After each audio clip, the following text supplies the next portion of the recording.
Good evening. My name is Jasmine Carter, and I am going to be speaking about effective interpersonal communication and listening and my journey throughout this course.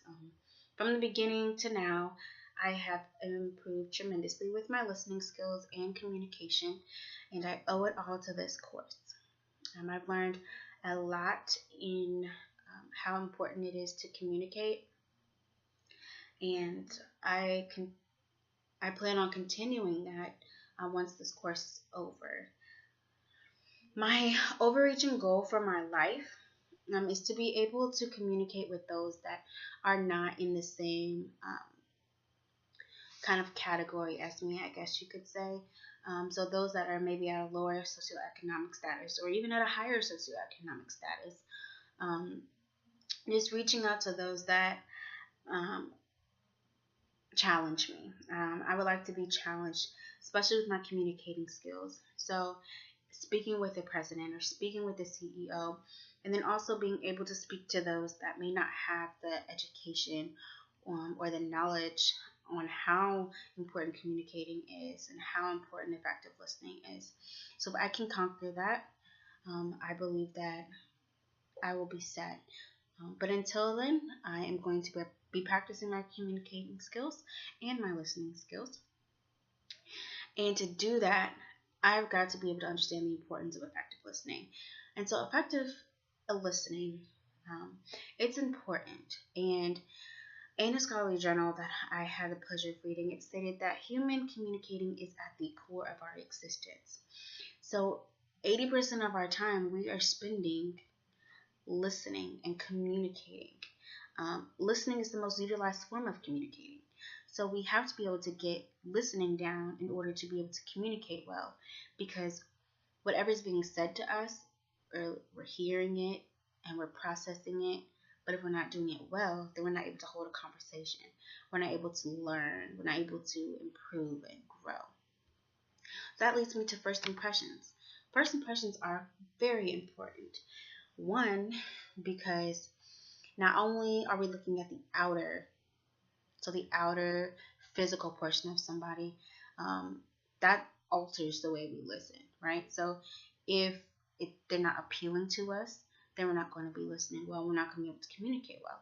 Secondly, we already have an assumption of what they're going to say and who they are. So that automatically shuts down our mind in listening. So when we are listening and we're communicating, it's important to take out all of those assumptions and, have an open mind and want to learn about that person and what their problem is or what they're coming to you about, because in the end, it could be beneficial to you.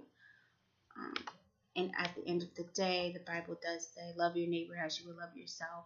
And so if you wouldn't judge yourself and you wouldn't shut yourself down before listening, then you need to do that with everyone else. Okay, so next I'd like to talk about my background in behavioral blend.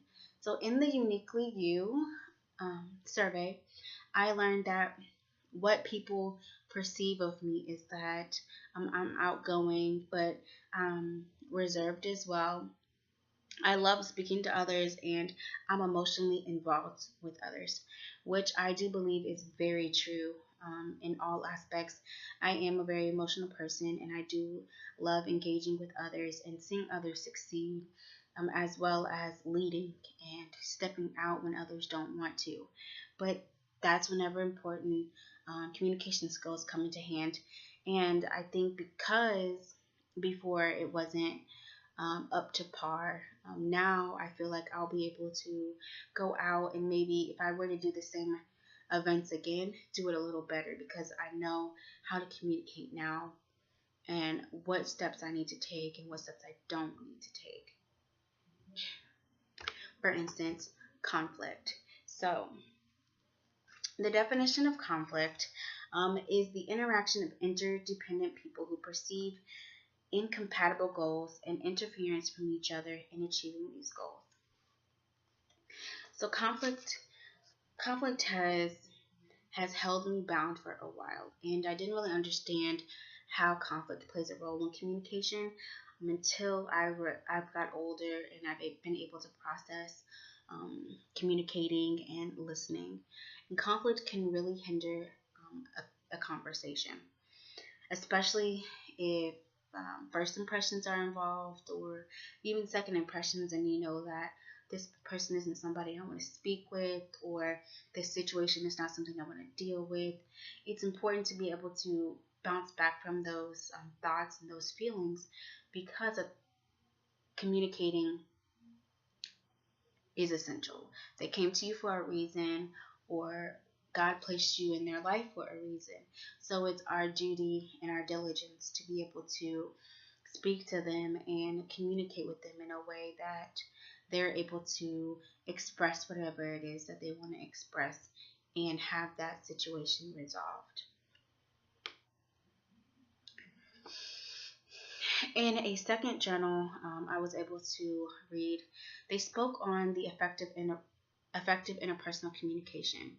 What we say, how we say it, and what we mean by it are extremely important and can be life changing. And that could never be more true. Um, Oftentimes, we don't realize how we say things um, may come off a little rude or may come off nonchalant. And so, understanding that how we say things and what we say can affect a life or change a life, I think is crucial. I've been certainly practicing on what I say and how I say it, because I can come off rude sometimes, and that's not what I want and that's not what I mean. So it's important to realize that first and then work on it to make it better. So the resources and strategies that I've been working on are communicating with those that I wouldn't normally communicate with. So that would be like my pastor. Although I do communicate with her, not as often. So opening those doors and being able to verbally communicate back and forth. My supervisor, that's above my boss at work.